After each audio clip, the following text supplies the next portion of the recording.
दादा आणि पवार एकत्र येण्याच्या चर्चा आहेत, मात्र पवारांच्या राष्ट्रवादीमध्ये एकत्र येण्यावरून मतभेद आहेत का असा सवाल उपस्थित होतोय। अजितदादांसोबत जाण्याच्या मुद्द्यावर आम्ही सर्वांशी बोलून निर्णय घेऊ असं सुप्रिया सुळेंचा लेख मासिकामध्ये छापण्यात आलाय। तर दुसरीकडे काही जणांना खूप घाई झाली असं वक्तव्य निलेश लंकेंनी केलंय।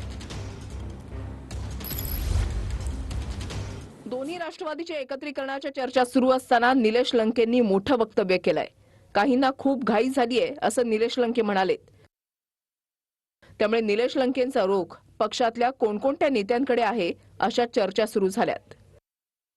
अरे धीर धारा, काहींना तले घाई झाली। अरे आहे ना नेता, अरे आपलं वय नाही तेवढं नेत्याचा अनुभव आहे।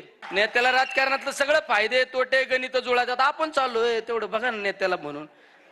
अरे आपण लय अंड्यात येत। आपण ज्यावेळेस हापचड्डी हिंडत होतो तेव्हा नेता महाराष्ट्राचं नाही देशाचं राजकारण करीत होता। जरा धीर धारा साहेब, असलेलं गणित तुम्हाला जर कळालं ना यायला तुमच्या टांग खालून जाईल। आणि साहेब गप का, हे जरी तुम्हाला कळालं ना त्याला आपण तर तुमच्या समोर लोटांगणच घेईल। राष्ट्रवादीच्या वर्धापन दिनाच्या दिवशीच सुप्रिया सुळेंच्या व्हॉट्सअप स्टेटसमुळे ही चर्चा सुरू झाल्यात। काही गोष्टी आपल्या हातात नसतात तेव्हा सहन करावं लागतं असं स्टेटस सुप्रिया सुळेंनी ठेवलं होतं। त्यावर माझ्या मनात जे आलं ते स्टेटस ठेवलं अशी प्रतिक्रिया सुप्रिया सुळेंनी दिली आहे। अरे एक सशक्त लोकतंत्र में मन में जो आया मैंने लिख लिया। वो मेरे माँ और मेरे बीच की बात है।